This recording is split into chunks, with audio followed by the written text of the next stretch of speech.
안녕하세요. 크리스탈입니다. 이번에 함께 하실 작품은 현진건의 무영탑입니다. 무영탑은 현진건의 장편소설로 신라 경덕왕 시절을 배경으로 쓰여졌으며 불국사의 석가탑 건립에 관한 설화를 모티브로 한 소설입니다. 부여의 석공 아사달과 그의 아내 아사녀의 비극적인 사랑에 대한 이야기를 담고 있습니다. 구독, 좋아요, 알림 설정 부탁드립니다. 137. 아사달은 인제 탑 속에서 일을 하지 않고 탑 밖에서 사다리를 놓고 한창 흥에 겨워서 다듬질에 골몰하였다.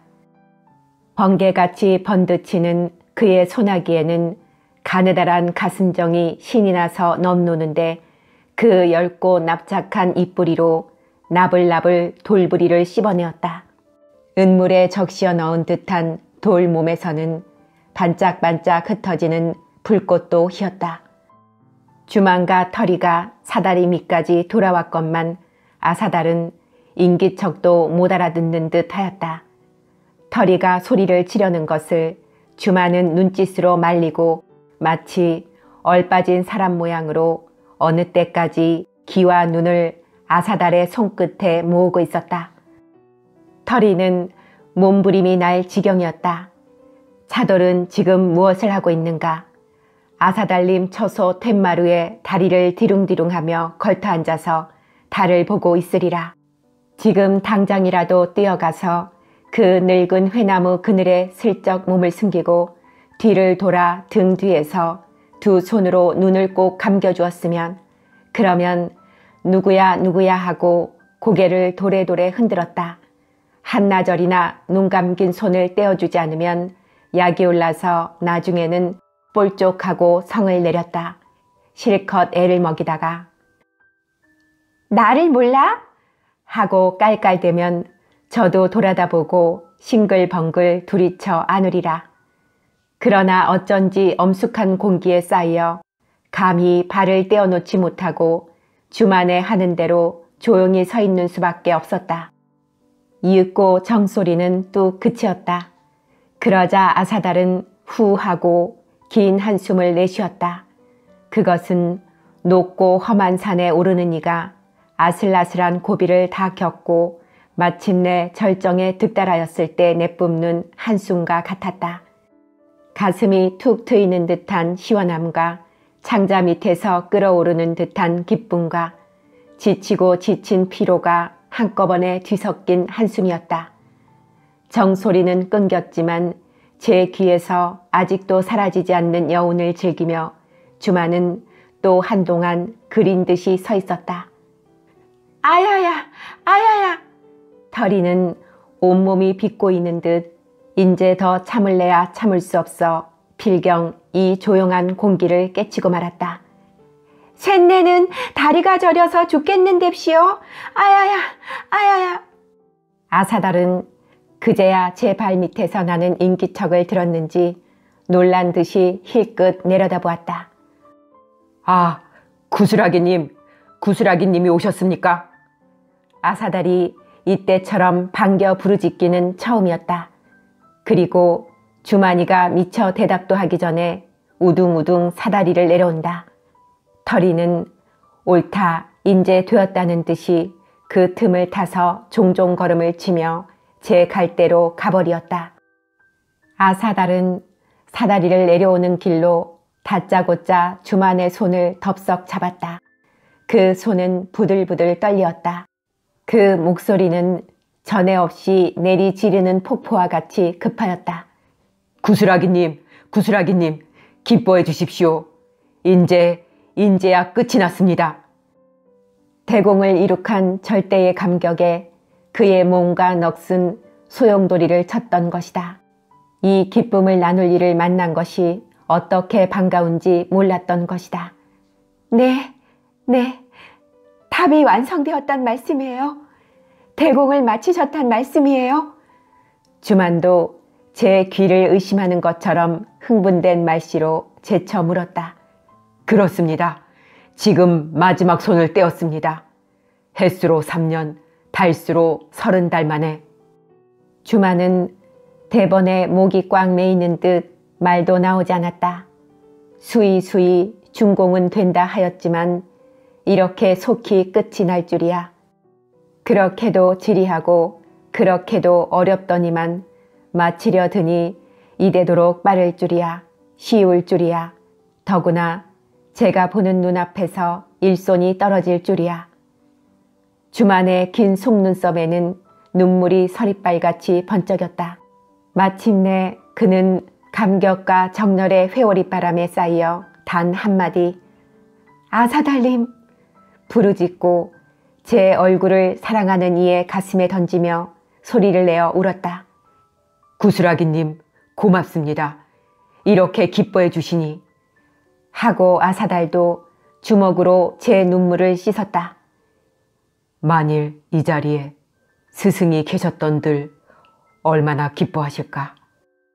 아사달의 생각은 벌써 멀리 고장으로 달렸던 것이다. 스승도 스승이려니와 아내 아사녀인들 이 자리에 있었다면 얼마나 좋아하였으랴. 그러나 아사녀의 말만은 선선히 입 밖으로 나오지 않았다. 주마는 벌써 아사달의 흉중을 꿰뚫어 본 듯 선뜻 얼굴을 떼며 부인께서 보셨다면 더욱 기뻐하셨을 것을 하고 중얼거리었다. 그 말가락엔 조금도 시새는 울림이 없고 가장 자연스럽게 동정에 넘치는 듯 하였다. 뚜렷한 석가탑의 그림자는 하나로 녹아드는 두 사람의 그림자 뒤를 덮는 듯이 지워버렸다. 138. 아사달과 주만이가 석가탑 그림자 속에서 낙성의 감격에 겨웠을 때 아사녀는 콩콩이에게 붙들려 푸죽간으로 끌려가는 모양으로 꾸벅꾸벅 따라갔다. 지금 와서 앙탈을 한다 한들 왁자지껄만 할 뿐이지 놓아줄 것 같지도 않고 펄떡거리는 가슴을 부둥켜 안고 풀밭과 산기슭에 이리저리 몸을 숨기는 그 지긋지긋한 고생의 길로 들어설 뿐 생각만 해도 이에 쓴물이 돌았다. 그는 모든 것을 잃어버렸다. 모든 것을 단념해버렸다. 대공을 이루고 찬란한 영광에 쌓인 남편의 얼굴을 바라보는 기쁨도 두 손길을 마주잡고 고장으로 회정하는 아기자기한 꿈도 그 몹쓸 가지가지 경난을 정담 속에 넣어두고 서로 위로하며 서로 어여삐 여기는 꿀같은 사랑생활도 무참하게 부서지고 말았다. 그이에게는 저보다 더 높고 더 아름다운 여자의 사랑이 있지 않느냐. 찌들고 여의고 볼품없는 이 시골뜨기 아내보다 호화롭고 씩씩한 서울 아가씨가 따르지 않느냐. 인제 와서는 나란 이 몸은 그이에게 도리어 패가 되고 누가 될 따름이 아니냐. 이런 때 저승의 차사 같은 콩콩이를 만난 것이 도리어 무딘 결심을 재촉해 주었다. 콩콩이는 아사녀가 저를 보기만 하면 몸부림을 하고 뺑소니를 칠 줄 알았더니 이렇게 고분고분 따라오매 얼마쯤 마음이 누그러졌다. 막상 대감이 불러오라 하여 찾으러 나갔다가 아사녀가 가뭇 없이 사라져서 발을 동동 구르던 생각을 할 것 같으면 아사녀를 잡기만 하면 파수어 먹어도 시원치 않을 듯 하였었다. 그렇게 꿀을 담아 붓는 듯하여 그 대감이 제 집에 행차까지 하셨는데 정작 당자가 없어 놓으니 이런 꼴이 어디 있느냐. 더구나 끼니마다 고량 진미에 중갑 든 옷까지 입혔으니 미천도 이만저만 들지 않았는데 만일 주랭랑을 했다면 이런 손해가 또 어디 있느냐. 그림자 못을 10바퀴나 더 돌다가 허허 실수로 불국사에 와본 것이 그대로 들어맞은 것은 만행도 만행이려니와 당자가 앙탈도 않는 것은 여간 다행이 아니다. 만일 그 대감이 조마증이나 내쉬지 않고 눈을 껌벅껌벅하며 기다리고 있다면야 일은 되었다. 오래간만에 얻어 걸린 이 큰 콩을 놓쳐서는 될 말인가. 여보, 젊으신네. 하필 오늘 저녁 따라 불국사에 오셨소. 그래, 그 석가탑인가 뭔가 탑 그림자가 비칩디까? 아니에요. 아사녀는 고개를 다소곳 한 채 성가신 듯이 간단히 대답하였다. 그거 보구려. 먼 곳에서 어떻게 거기 그림자가 비친단 말이오. 백주의 거짓말이지. 하고 콩콩이는 속으로 이 계집애가 아직도 모르는구나 생각하고 슬슬 마음을 돌려보려 들었다. 정작 대감과 상면을 시킬 때 발버둥을 치면 가뜩이나 남편 있는 계집이라고 꺼리는데 일이 숨편할 것 같지 않았다. 그래, 오늘은 남편을 만나보셨소? 번연이 못 만난 것을 알면서도 짐짓 물어보았다. 아니에요. 원, 그런 세상에 매정한 사내도 있구려. 천리 원정에 찾아온 아내를 어떡하면 만나주지도 않는단 말요? 하고 콩콩이는 바로 흉격이나 막히는 것처럼 칵하고 침을 베앗고 나서 여보, 젊으신네. 그런 사내를 어떻게 바라고 산단 말이오? 네, 참 좋은 자리에 증권해 줄게. 바로 상대등 되시는 어른, 말하자면 임금님 다음 가는 어른이야. 그 어른이 자식이 없어서 만화님을 구하시는데 젊으신 내가 들어가 보시랴오. 셋불한 마마님이면 귀비 부러웁지 않게 호강야 말할 것도 없지만 젊으신 내가 들어가서 아들만 하나 쑥 낳아 보시구려. 귀염과 고임을 독차지할 게고 아드님이 대까지 있게 된단 말이거든. 수다 늘어놓는 콩콩이의 말라튼 마치 아사녀의 명을 재촉하는 주문과 같았다. 아사녀는 콩콩이보다도 더 빨리 걸었다. 한 걸음이라도 속히 걸어야 모든 슬픔과 모든 괴로움을 한시바삐 벗어날 것처럼. 저만큼 그림자못이 보인다. 달빛 어린 그림자못은 거울같이 맑았다. 찰랑찰랑 뛰노는 은물결은 아사녀에게 어서 오라고 부르는 듯 하였다. 그 물결을 바라보는 순간 아사녀의 설레던 가슴도 맑고 고요하게 가라앉았다. 인제 다 왔구나. 아사녀는 속으로 속살거리고 호하고 가쁜 숨길을 내쉬었다. 그들의 발길은 그림자 목화를 스쳐가게 되었다. 아사녀는 불국사 쪽을 돌아보았다. 눈에는 털끝만한 원망하는 빛도 없었다. 맑고 부드럽게 약한 슬픔을 머금은 양이 마치 보살님의 자비에 가득 찬 눈동자와 같았다. 나는 가요. 저 물속으로. 내 시신 위에 남아 당신이 이룩한 석가탑의 그림자를 비춰주어요. 이것이 마음으로 속살거리는 남편에 대한 마지막 부탁이었다. 콩콩이가 악소리를 지를 겨를도 없이 아사녀는 나는 듯이 몸을 빼쳐 그림자 못 속으로 뛰어들었다. 139. 이 나라의 큰 명절 8월 한가위도 글피로 박두하였다. 오늘의 조회에서는 신궁에 큰 재앙을 올릴 절차와 재앙을 마친 다음에는 신궁 넓은 마당에서 궁술과 검술의 모임을 열 것과 밤에는 육부의 처녀들을 모아 길쌈내기 할 것을 결정하였다. 그리고 그 처녀들을 두 패로 나누는데 그 우두머리가 될 두 처녀는 연례에 따라 시중 금지의 딸 9과 이손 유종의 딸 주만으로 작정이 되었다. 시중 금지는 문득 반열에서 나와 옥자 앞에 부복하였다. 소신이 아뢰올 말씀이 있습니다.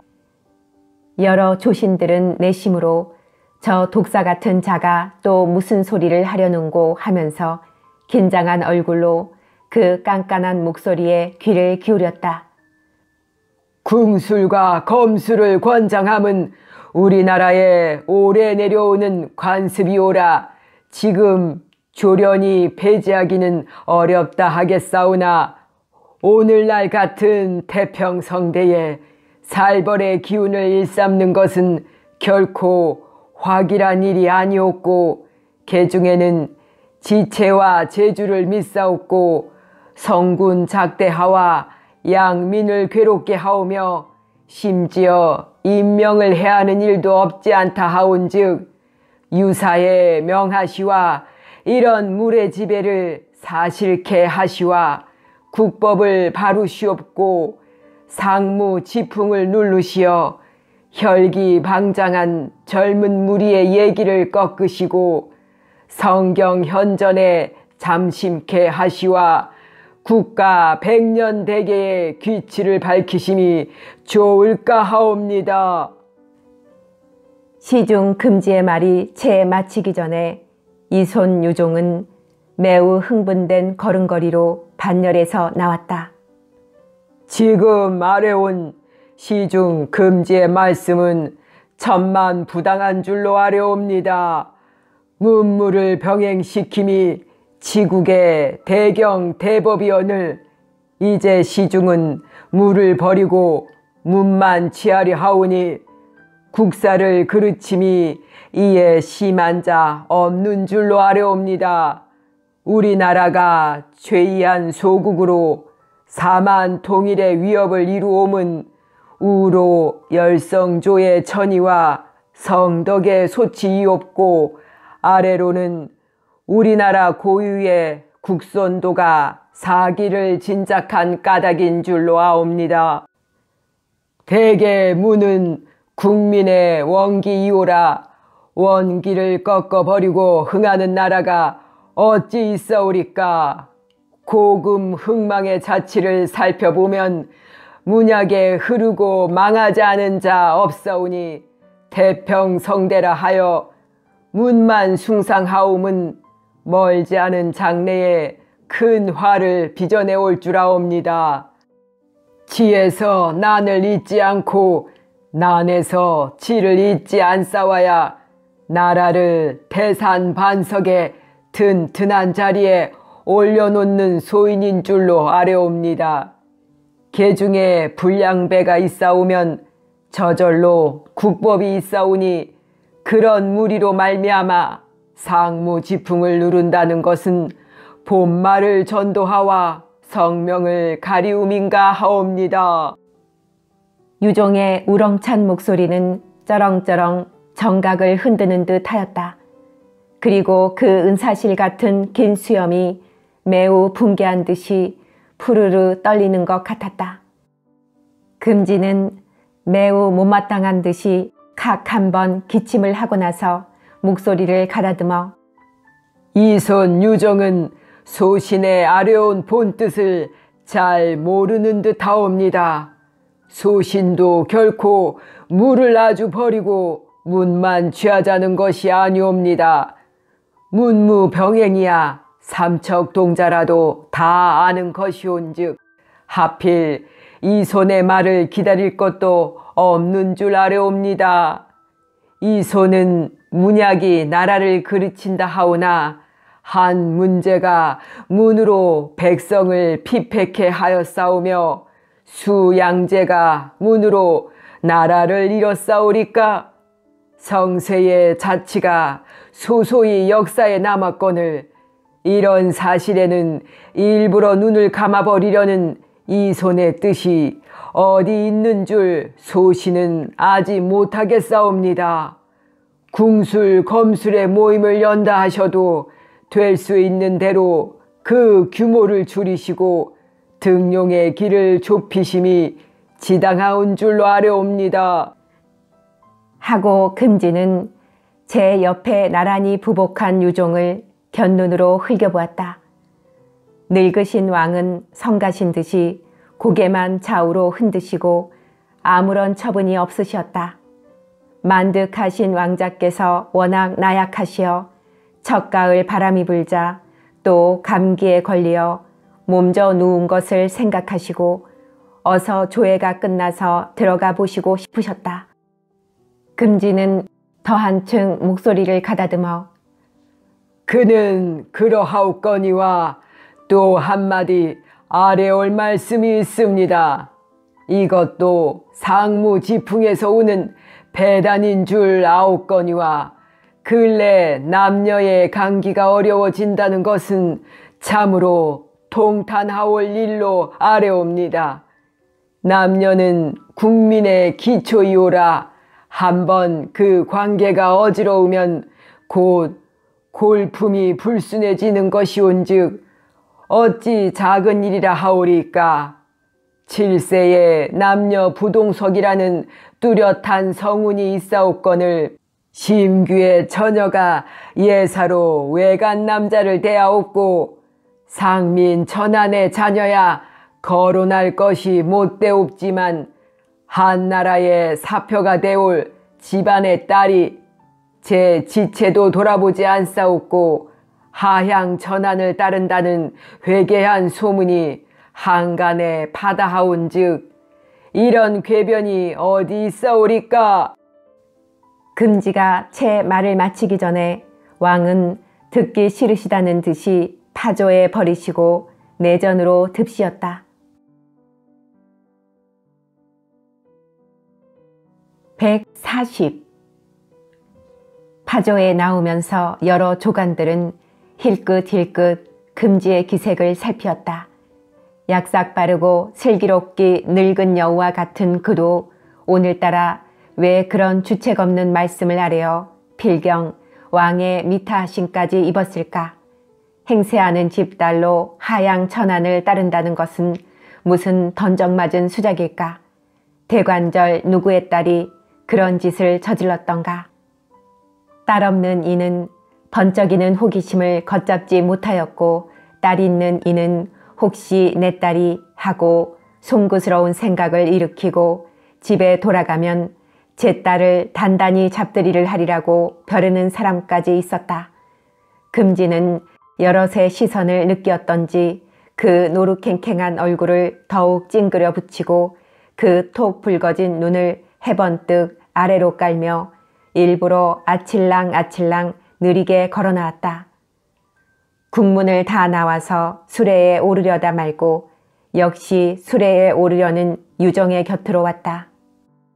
여보 이손, 오늘은 신신치도 않은 일로 서로 다투게 되어 어심에 미안하구려. 내가 무슨 이손과 혐의가 있는 게 아니고.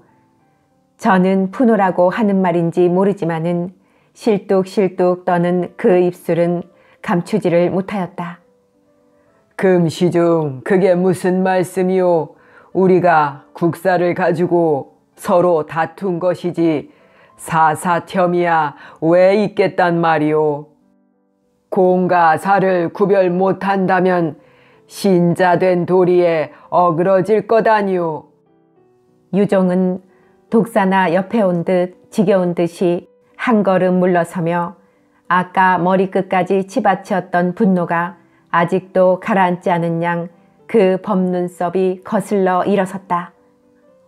우리가 한 조정에 같이 선 지 어느덧 40년, 공사고 사사 간에 의족해 지내면 더욱 좋을 거다니요. 허허허. 하고 금지는 가장 너그러운 척을 하며 지어서 웃어 보이었다. 그야 다 이를 말이오. 그러나 사람이란 소견이 다 각각이라. 비록 이 흰머리가 벗어질지언정 어찌 제가 옳다고 생각하는 것을 기어이 임금을 속일 수야 있단 말이오. 유종의 말씨는 종시 풀리지 않았다. 조정에서 하던 의논을 이 길거리에서 다시 되풀이할 거야 있소. 우리 사산 얘기나 합시다. 참 영예의 혼사는 작정이 되셨다니 고맙소이다. 시중이 고마울 거야 무엇 있겠소. 금양상의 집안으로 보내게 되었다오. 유종은 더욱 퉁명스럽게 대답하고 눈을 부릅떠 금지를 노려보았다. 이자가 어전에서 그런 무엄한 소리를 꺼낸 것이 반은 제 딸을 빈정거리는 것인 줄 몰라들을 유종이 아니었다. 규증 처녀가 외간 남자를 예사로 대한다고 꼬집었지만 벌써 혼인이 다 된 장래 신랑과 신부가 제 부모 보는 앞에서 만나보는 것이 무엇이 예절에 어그러진단 말인가. 그런 것은 천번 만번을 일렁성거린들 무슨 흉이 될 것이냐. 내가 아무리 그 독사 같은 주둥아리를 놀려보아야 도리어 왕의 찡그심을 받을 뿐 아니냐. 그 참 잘된 일이오. 그 혼사가 올곧게 된다면야. 금지의 입술에는 찬 웃음이 흘렀다. 날짜까지 다 정해놓은 혼사가 올곧게 안 된다는 것은 또 어떻게 하는 말인지. 유종은 나이나 젊었으면 허리에 찬 보도를 빼어들 뻔하였다. 이런 놈을 한 칼에 두 동강이를 내지 못하고 또 누구를 버릴 것이냐. 그러하시겠지. 정해놓은 혼인이야 안 될 리가 왜 있겠소. 대관절 영예의 허락이나 맡으셨소. 금지의 말은 갈수록 버르장머리가 없었다. 허락을 맡다니 어찌하는 소리오. 유종의 화는 더 참을 내야 참을 수가 없었다. 그러면 이 손은 아무것도 모르시는구려. 웬 세상이 다 아는 불국사 사단도 모르는구려. 불국사 사단. 유종은 무슨 소리인지 몰라듣고 재쳐 물었다. 여보, 이 손 우리나라 법에 행실 잃은 계집의 처치를 어떻게 하는지 이 손도 아시겠지. 불에 태워 죽이는 거야 누가 모른단 말이오. 아시기는 잘 아오마는 행하기는 어려우실걸. 안 다음에야 왜 행하지를 못한단 말이오. 거혼한 혐의로 시중이 끝끝내 우리 부녀를 뜯는다 해도 아무 상관이 없소이다. 거혼한 혐의라니. 그런 신부는 가져갑시사고 절을 해도 내 쪽에서 거혼을 할 테요. 세상에 어디 사내가 없어서 하필 석수장이를. 유종은 금지의 말이 무슨 소리인지 점점 알아들을 수가 없었으나 웬일인지 차차 분함만 치받쳐 올랐다. 석수장이란 또 웬 말인고. 앞다 그렇게 못 알아들으시겠거든 영예에게 좀 자세히 물어보구려. 등하불명이란 이 손 같은 일을 두고 하는 말인가 보. 141. 금지의 말씨는 갈수록 망상스러웠다. 그는 어떻게 분하고 악이 났던지 제 지체와 채모도 돌아보지 않는 듯 하였다. 평일에 억지로 지어서나마 빼는 점자는 가락조차 약에 쓰려도 찾을 수 없었다. 한마디 한마디마다 독한 칼날이 쟁그렁쟁그렁 소리를 내는 듯 하였다. 불국사에서 경신에게 혼땜을 한 금성은 분풀이를 할 국리를 생각하다가 못한 끝에 앞뒤 사연을 제 아비에게 꼬아 바치고 말았다. 제 쪽에서 수십 명이 때를 지어 지쳐 들어갔다가 경신과 용돌 단 두 사람에게 혼비백산하였거늘 제 아비 앞이라도 창피하였던지 그 사실만은 슬쩍 뒤집어 꾸며 제가 수많은 경신의 패에 붙들려 죽을 변을 당하였다고 호소하였다. 유종에게 혼인 거절 당한 것만 해도 치가 떨릴 노릇이거늘 그 소위 사익감으로 작정한 위인에게 제 자식이 봉변까지 당하였다는 말을 듣고 보매 금지는 온몸에 독이 올라서 어젯밤은 잠 한 잠도 이루지 못하고 그대로 밝히었던 것이다. 유종 부녀와 경신 형제를 갈아 마시어도 시원치 않을 것 같았다. 갖은 흉계를 궁리궁리하며 손톱 여물을 썰다가 조회가 거진 끝날 때쯤 되어 앞뒤를 헤아리지 않고 필경 그런 상주까지 한 것이었다. 그러나 왕께서 이내 파조해버리신 탓으로 그 한독한 상주도 아무 보람이 없게 되었다. 도리어 제게 적잖은 망신이 되고 말았다. 사람을 해치려다가 도리어 맞은 독사처럼 치밀리는 도끼를 걷잡을 수 없어 유종을 노상에서 붙들고 직접 독서를 놀려본 것이었다. 등하불명이라니 그건 또 어떻게 하는 말이오? 유종의 불쾌한 얼굴에도 살기가 등등해졌다. 그렇게 자잘한 소문을 이 손만 못 듣다니 될 말이오. 이 손 댁에서 난 일을 이 손이 모르니 등하불명이 아니고 무엇이란 말이오. 내 집에서 생긴 일 그건 또 무슨 고의한 말인고. 하고 유종은 소매를 떨치고 수레에 오르고 말았다. 만일 금지의 말을 더 듣고 있다가는 한길가에서 무슨 거조가 날지 자기도 알 수 없었던 것이다. 하마하마 칼집으로 손이 가는 것을 그는 이를 악물고 참았던 것이다. 이 손도 잘 생각하셨소. 어서 댁에나 가서 물어보구려. 금지는 싸늘하게 웃으며 제 수레로 가려다가 다시 돌아서서 참, 이 손 사익감은 썩 잘 고르셨더군.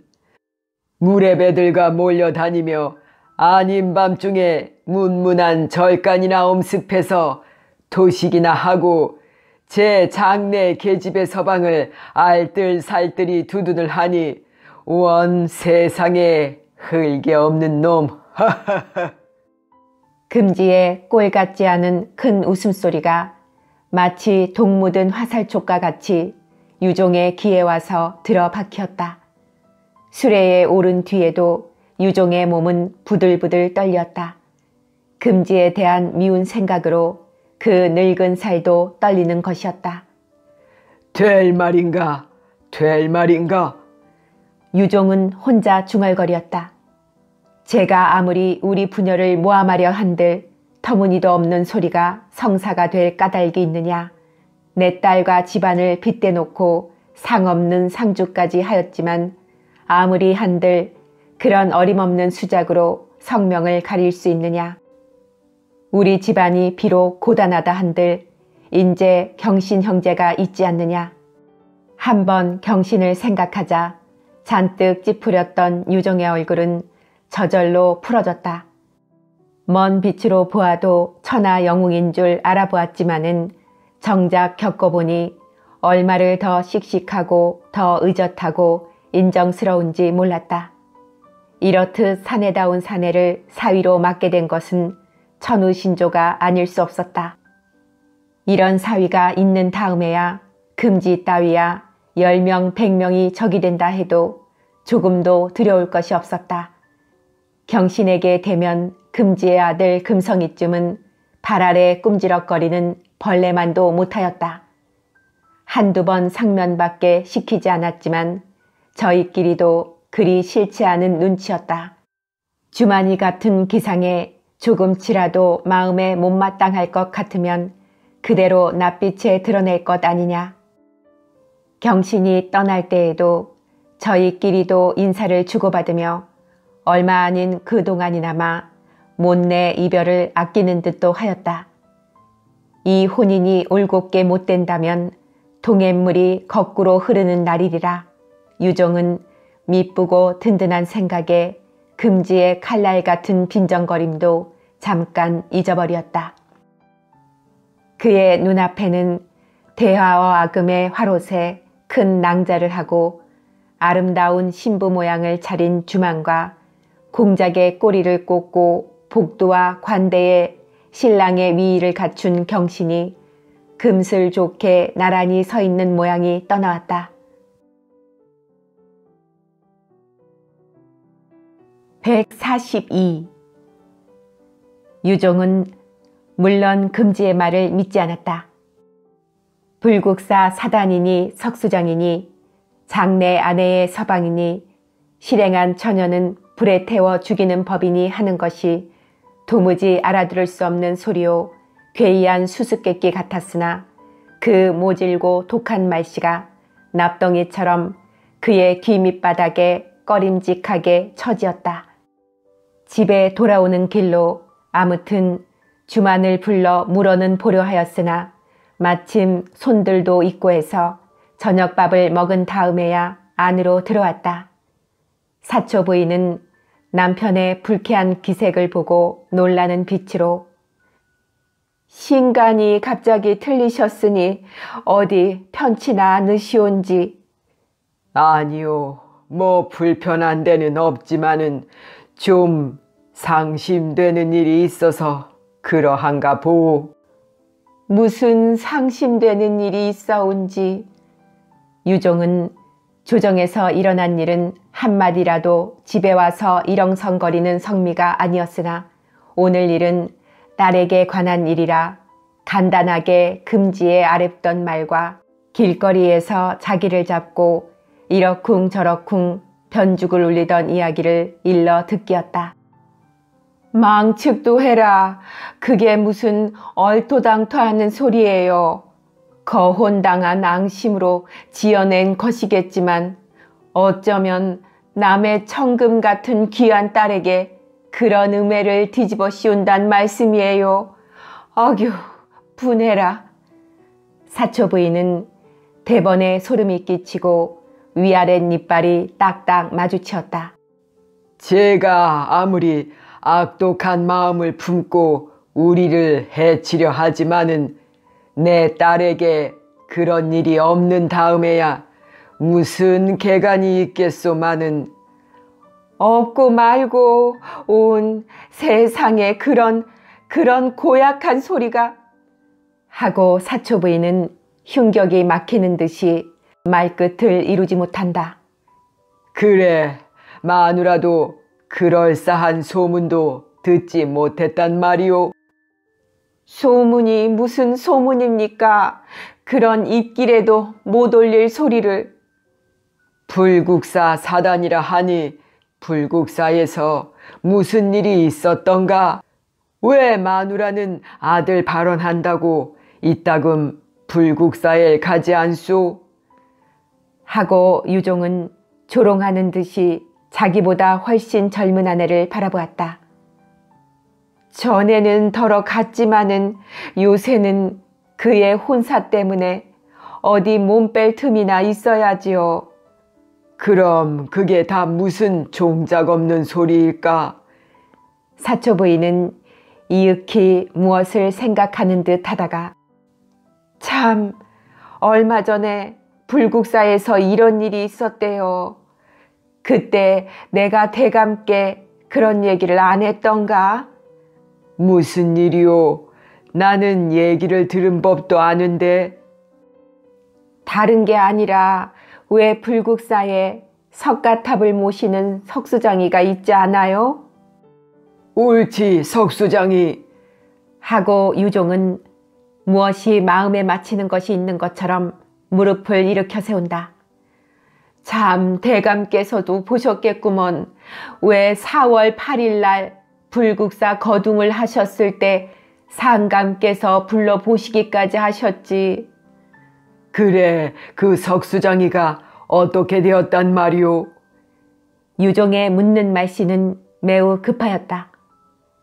하룻밤에 그 석수가 골똘히 일을 하고 있노라니 웬 사람들이 수십 명이 들이쳐서 그 사람을 탑 위에서 끌어내려 가지고 못 당할 욕을 보이려 할지 난데없는 신장 두 분이 나타나서 서리 같은 칼을 휘둘러 여러 군정들을 쫓아버리고 그 중에 우두머리 가는 사람을 개꾸짖듯 하고 그 석수 앞에 꿇어앉히고 100배 살해를 시킨 일이 있었는데요. 말인즉은 그 탑이 영검이 무서워서 그 짓는 일을 부처님께서 두어를 해두신 것이라고들 합디다. 신장이 나타나다니 어디 말이 되는 소리인가? 그야 모르지요. 하인들이 종작없이 짓거리는 소리를 나도 들은 것이니까요.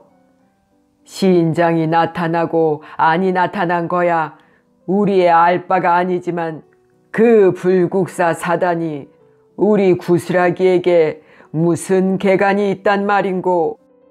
아기한테야 무슨 개간이 있겠어요. 대관절 그 여러 사람들은 무슨 원험으로 그 석수장이를 들이쳤을까? 글쎄요. 그 까닭은 자세히 알 수 없지요. 아무튼 구스라기를 좀 불러다가 물어볼까? 물어보시기는 무엇을 물어보서요. 그런 회개한 소리를 어떻게 점잖은 딸에게. 좌우간 좀 불러오구려 보고도 싶으니. 사초부인은 계집애 종 하나를 시켜 딸을 부르러 보내었다. 얼마 만에 그 계집애 종이 돌아와 밖에서 마님하고 사초부인을 불러내었다. 아가씨가 계시지 않는뎁시오? 털이년도 없느냐? 털이년도 어디를 갔는지 없는뎁시오? 응? 하고 유종은 몸을 벌떡 일으켰다. 143. 주마는 아사달의 무사한 얼굴만 보면 선걸음이라도 돌쳐선다는 것이 미륵미륵 밤이 이슥한 연애야 집에 돌아오게 되었다. 그동안이라도 하루가 열흘 맞잡이로 그리던 알뜰한 님을 만나보고야 차마 발길이 선뜻 돌아서지도 않았거니와 오늘 밤이란 오늘 밤이야말로 그 탑이 끝나지 않았느냐. 하루하루 목숨이 잦아질 듯이 애가 키이고 가슴이 졸이던 그 탑이 인제야 일손이 떨어지지 않았느냐. 이 기쁨, 이 감격, 이 앞에는 모든 불안과 모든 위험이 사라지고 말았다. 어수선한 소문도 겁낼 것이 없다. 불의의 변도 두려울 것이 없다. 그의 앞길에는 한 조각 검은 구름도 얼씬거리지 않았다. 찢어지게 밝은 저 달과 같이 행복의 길은 환하게 열리었다. 언제쯤 길을 떠나실지 주마는 마지막으로 또 한 번 다져보았다. 글쎄오시다. 내일 아니면 모레는 떠나볼까 합니다. 아사달에 돌아갈 마음도 살과 같구나. 불국사를 나와 주마는 더욱 신이야 넋이야 말을 달렸다. 귓결에 지나치는 맑은 가을바람은 어떻게 이렇게 시원할까? 죽을 판 살판 따라오는 터리의 꼴도 오늘 밤같이 우스운 적은 없었다. 집 가까이 다다르자 말은 터리에게 맡겨보내고 별당 뒷문으로 돌았다. 미리 밖에서 열 수 있도록 만들어둔 문을 거침없이 열고 들어서니 제 침방에 촛불이 그저 켜 있었다. 웬일일까? 주마는 적이 의아했다. 그는 나갈 적에 흔히 촛불을 켜버려 둔 채로 나갔지만은 언제든지 제가 돌아올 무렵에는 그 촛불이 다 타서 꺼지고 마는 터였다. 오늘 밤도 그럭저럭 꽤 늦었을 텐데 불이 그대로 있는 것은 이상한 일이었다. 마루에 가만히 올라서서 살그머니 영창을 열고 보매 자기 어머니 사초부인이 벽에 그린 듯이 기대앉아서 잠깐 졸다가 인기척에 놀란 듯이 눈을 번쩍 뜬다. 너 어디 갔다 오느냐? 어머니는 첫마디에 묻는다. 주마는 어머니가 홀로 있는 것은 그리 큰 일은 아닐성 싶어서 방 안에까지 들어는 섰으나 무엇라고 얼른 대답할 말은 없었다. 너 이 밤중에 어디를 갔다 온단 말이냐? 재쳐 묻는 어머니의 말소리는 전에 없이 쨍쨍한 울림을 띄었다. 저 어디 좀 다녀와요. 응석피듯 대답 안 되는 대답을 한마디 하고 주마는 어머니와 동안이 뜨게 주저앉았다.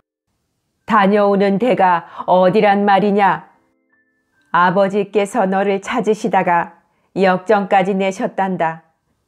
나는 여길 와서 세상 너를 기다리니 어디 와야지. 아버지도 찾으셨단 말에 주만의 가슴은 덜렁하였다. 너 나이가 한두 살이냐? 설령 동무의 집에 놀러 간다 해도 부모의 말을 듣고 다녀야 될 것 아니냐?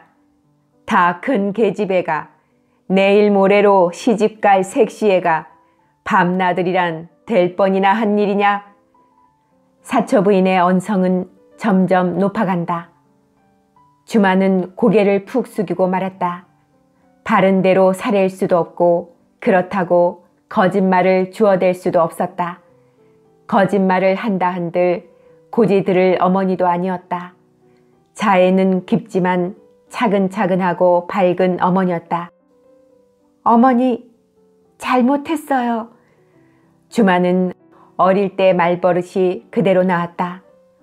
어디를 갔다 왔기에 덮어놓고 잘못을 했단 말이냐? 어머니의 목소리는 카랑카랑하게 맑아진다. 화가 되운날수록 조리가 정연한 사초부인이었다. 그래, 터리녀는 또 어디를 갔느냐? 데리고 갔다가 같이 왔어요. 같이 왔다면 그녀는 어디 있느냐? 사초부인의 말이 떨어지기 전에 창밖에서 벌벌 떠는 터리의 목소리가 들려왔다. 쇠내는 여기 있는 뎁시오. 사초부인은 영창을 획 열어 젖들였다. 터리는 벌써 초죽음이나 된 듯이 뜰 아래 저만큼 고개를 빠뜨리고 땅을 보고 서 있었다. 이리 가까이 오너라. 이 마루 앞까지 올라서라. 사초부인은 될 수만 있으면 왁자지껄하게 큰 소리를 내기 싫은 눈치였다. 너 이년 아가씨를 모시고 어디를 갔다 왔니? 말소리는 조용하나마 서리빨같이 냉랭하였다. 저 달구경을 모시고. 달구경? 그래, 달구경을 어디로 모시고 갔다 왔느냐? 바른 대로 말을 해야 망정이지. 만일 추호라도 기이면. 네, 바른 대로 아뢰고 말곱시오. 네, 저 불국사엘 모시고. 응? 불국사? 하고 사초부인은 안간힘을 한 번 쓰고 거의 기절이나 한 사람 모양으로 뒤로 넘어질 뻔하였다. 144. 여간 큰일을 당해도 냉정한 어머니가 이렇게 기급절사를 하기는 난생 처음이었다. 주만도 엉겹결에 몸을 소스라치며 외마디 소리를 지를 뻔하였다. 사초부인은 이내 몸을 바로잡았으나 그 머리는 힘없이 벽에 떨어뜨렸다. 그러면 그 종작 없는 말에도 무슨 터무니가 있었던가? 혼잣말로 중얼거리고 하하며 한숨을 내쉬었다. 모처럼 기쁨에 달떴던 주만의 가슴에도 예사가 아니구나 하는 불길한 예감이 섬뜩 지나갔다. 그래, 불국사에는 왜 갔더냐? 영창 밖을 노려보며 사초부인은 다시 터리에게 재쳐 물었다. 터리는 벌써 얼굴이 불그락푸르락하며 대답을 이루지 못하고 힐끔힐끔 방 안에 제 아가씨의 기색만 살피었다. 인연이 왜 말을 못할꼬? 무슨 거조라도 당장에 낼 듯이 사초 부인의 호령은 떨어졌다. 제가 데리고 갔다 뿐이지 터리는 아무 죄도 없어요. 주마는 터리를 두둔해서 어머니를 말리는 수밖에 없었다.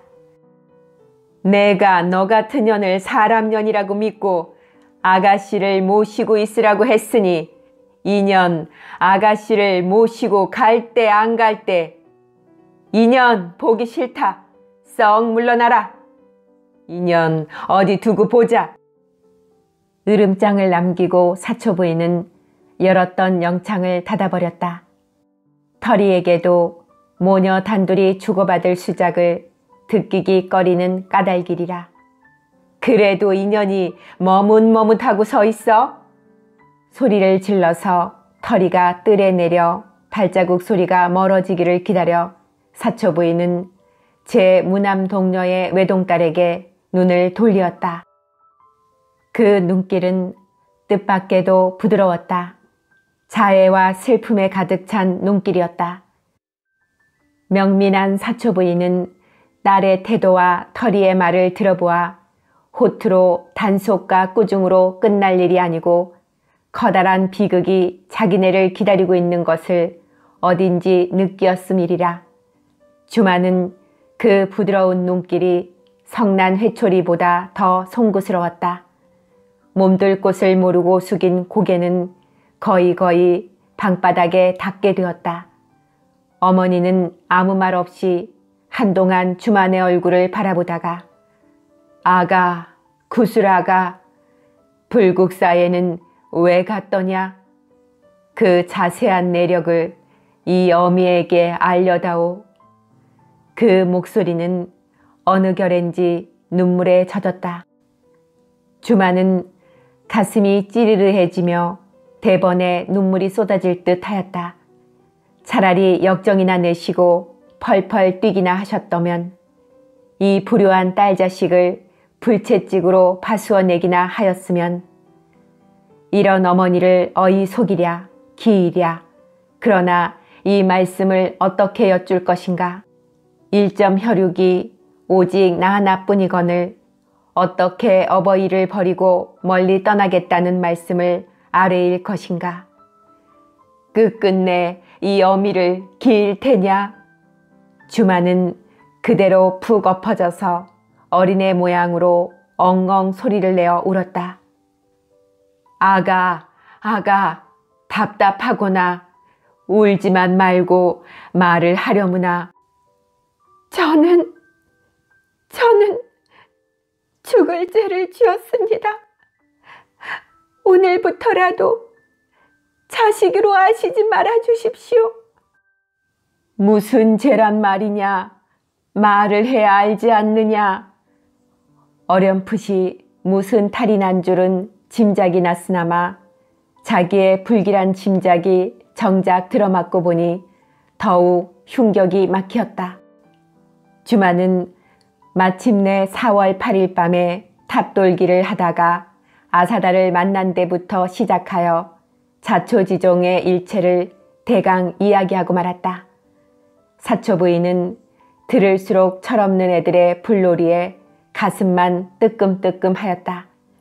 세상에는 괴상한 변도 있고는 볼 일이다. 그 석수장이가 총각도 아니오 어엿한 아내가 있다는데 더욱 아니 놀랄 수 없었다. 그이에게 부인이 10있고 20 있으면 어떡해요. 저는 그이의 아내가 되려는 건 아닙니다. 다만 그이가 없고는 저는 이 세상에 살 수가 없습니다. 그이의 곁이 아니고는 하루라도 안절부절을 못할 지경입니다. 저는 그이의 여제자가 되려고 합니다. 그이의 시종을 들고 그이의 재주를 배울 뿐입니다. 딸의 열에 띈 잠꼬대 같은 넋두리를 어이없이 듣고 있던 사초 부인은 얼마 주저를 하다가 마지막으로 한마디 물어보았다. 그러면 몸은 더럽히지 않았단 말이냐? 몸이야 왜 더럽혀요? 주마는 서슴치 않고 대답하였다. 사초 부인은 이 한마디에 한금은 밤 빛 같은 어둠 속에서 신라 같으나마 한 가닥의 희망의 줄을 발견한 듯이 반색을 하였다.